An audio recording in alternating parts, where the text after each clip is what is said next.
নমস্কার, Sabina healthy and tasty food কিচেনে সকলকে স্বাগত জানাই। আজ আমি একটি চিংড়ি মাছের রেসিপি নিয়ে এসেছি।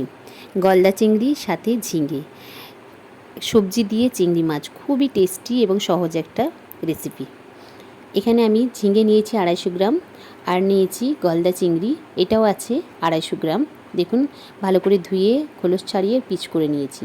2টো কাঁচা লঙ্কা চিড়ে নিয়েছি, আর দিচ্ছি 1 চামচ সরিষা, গোটা সরিষা, আর 1 চামচ জিরে, আর একটি শুকনো লঙ্কা, যেগুলো আমি পেস্ট বানিয়ে নেব। এবার আমি কড়াইতে দেখুন তেল গরম করে নিচ্ছি। প্রথমেই এখানে আমি ইন্ডাকশানে কড়াই তেল গরম করে নিলাম। এবার আমি মাছের টুকরোগুলো খুব ভালো করে ভেজে নেব। 1 চামচ হলুদ দিচ্ছি, আর সামান্য লবণ মাখিয়ে নিলাম। এরপরে এগুলো আমি একে একে কড়াইয়ে দিয়ে দেবো। তেলটা কিন্তু খুব ভালোভাবে গরম হতে হবে, তা না হলে কিন্তু মাছের টুকরোগুলো কড়াইতে লেগে যাওয়ার ভয় থাকে। আমরা তো অনেক রকমভাবে গলদা চিংড়ি মাছ রান্না করি, কিন্তু এইভাবে সহজে যাতে সবাই রান্না করতে পারে, বিশেষ কিছু উপকরণ এখানে প্রয়োজন হয়নি, তার জন্যই আমি এই রেসিপি নিয়ে এসেছি। আর সবজি দিয়ে এই চিংড়ি মাছ খেতে খুবই টেস্টি হয়। আমি বাড়িতেও আগে বানিয়েছি, সেই জন্যই আমি এই রেসিপিটি আপনাদের কাছে নিয়ে এলাম। দেখুন, চিংড়িগুলো আমি ভেজে নিয়েছি, 2-3 মিনিট ভাজলেই হবে।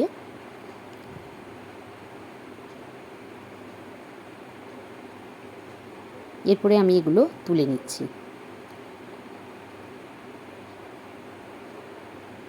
এখন বর্ষাকাল, খুব ভালো ভালো চিংড়ি পাওয়া যাচ্ছে বাজারে, আর সেই চিংড়ি দিয়ে আমি এই রেসিপিটি বানাচ্ছি। আর কিন্তু তেল ব্যবহার করব না। এখানে আমি একটা মিডিয়াম সাইজে পেঁয়াজ টুকরো করে নিয়েছি, সেটা দিয়ে দিলাম। পেঁয়াজটা হালকা একটু গোল্ডেন ব্রাউন করে ভেজে নেব।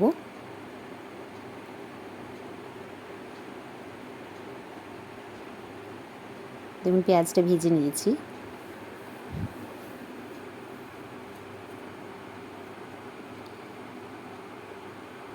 পেঁয়াজ ভাজা হয়ে গেছে। এরপর আমি এখানে টুকরো করে নেওয়া ঝিঙেগুলি দিয়ে দিলাম। এটি আমি একটু নেড়ে চেড়ে নিয়েছি, আর দিচ্ছি 1 চামচ হলুদ গুঁড়ো, সামান্য লঙ্কার গুঁড়ো।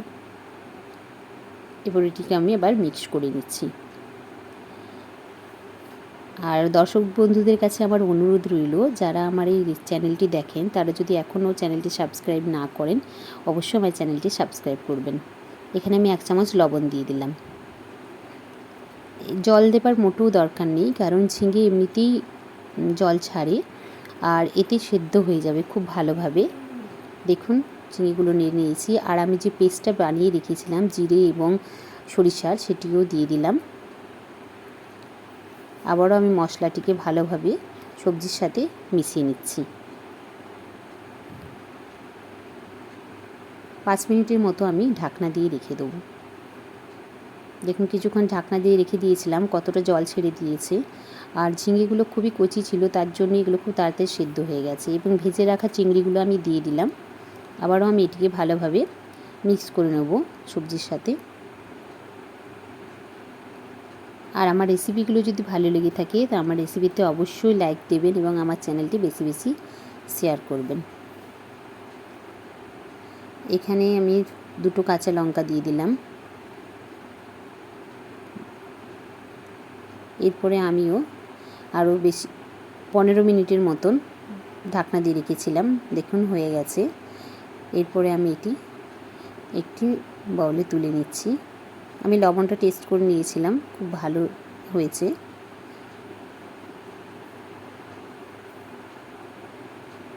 দেখতে খুব সুন্দর হয়েছে, আশা করছি খেতেও ভালো হবে। আমি একটু খেয়ে দেখছি কীরকম হয়েছে। খেতে খুবই টেস্টি হয়েছে।